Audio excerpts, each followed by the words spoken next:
Hey guys, let's jump right into this. Here are 5 summer scents for you.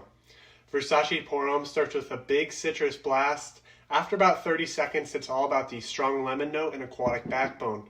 After a few minutes, the sparkling brightness of these top notes recede, and it gives way to a combination of floral neroli and aromatics. The main idea here is a very fresh aroma with a slight bitterness that grabs your attention. For most of Porum's mid, you smell a fresh combination of citruses and florals before drying down to an aquatic base with musk accents. The musk accent was always present, but was only prevalent at the end of the wear. They add a very masculine depth to the fragrance. Versace Porum is a simple scent, but what else can you expect from a citrus and aquatic based fragrance? The performance is great, 8 hours on the skin, and it pushes out multiple feet for the first few hours before receding. This is best worn in the late spring and summer and for casual situations. Next up is Dolce & Gabbana Light Blue Intense. This starts with bright and awakening citruses. There's a combination of pungent grapefruit and sweet mandarin orange in the opening, and then in the background are some aquatic accords that only become more prominent as the wear continues. After about 15 or 20 minutes, much of these citruses fade and a fresh aromatic juniper takes their place, retaining the aquatic backbone from earlier. Once in the dry down, it's aquatic with musky nuances for the rest of the wear. The performance is okay. I routinely only get 6 hours on the skin.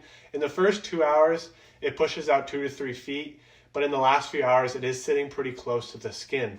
So how about seasons and occasions? Well, it's almost exclusively summer wear for casual situations and even the office. It is a light fragrance, so it definitely won't offend anyone. Davidoff Cool Water EDT opens ultra aromatic with a strong blend of mint and herbal tones that emphasize a high degree of freshness. This mint is particularly interesting as it does have an alluring spice.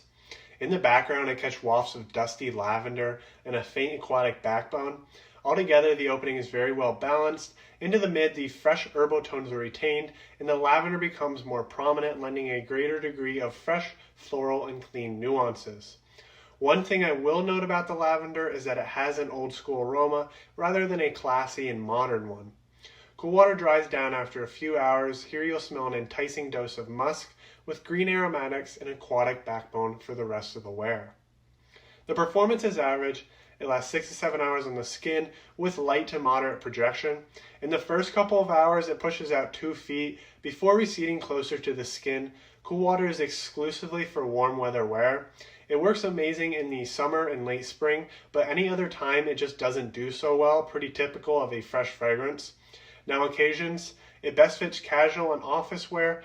The smell and projection are both mild enough that they'll never offend anyone. Acqua di Gio's opening is profoundly fresh with a combination of citruses. In the first few minutes, I get the zest of lemon and other bright top notes.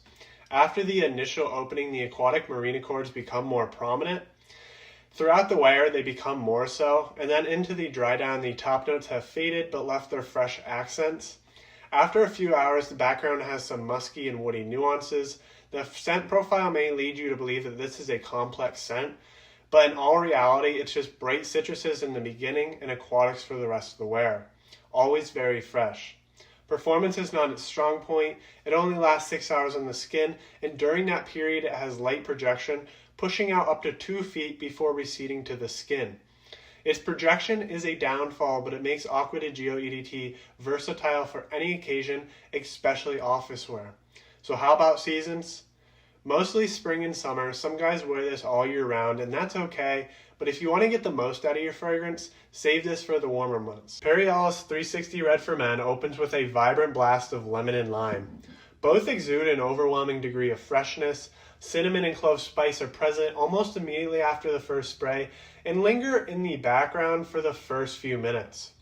As the top notes settle, they do gain more character, and then for the entire wear, they are very intense. Now, I know you're probably thinking, yuck, cinnamon and citrus, yet the spice is more about an exciting warm kick than anything else. The spice notes get more intense into the dry down, always staying fresh, warm, and smooth with the addition of citruses. On my skin, this lasts 8 hours with moderate projection, which is quite impressive for a fragrance that is citrus-based like this. It is an all-occasion wear and best in the spring and summer. Thanks for listening. See you next time.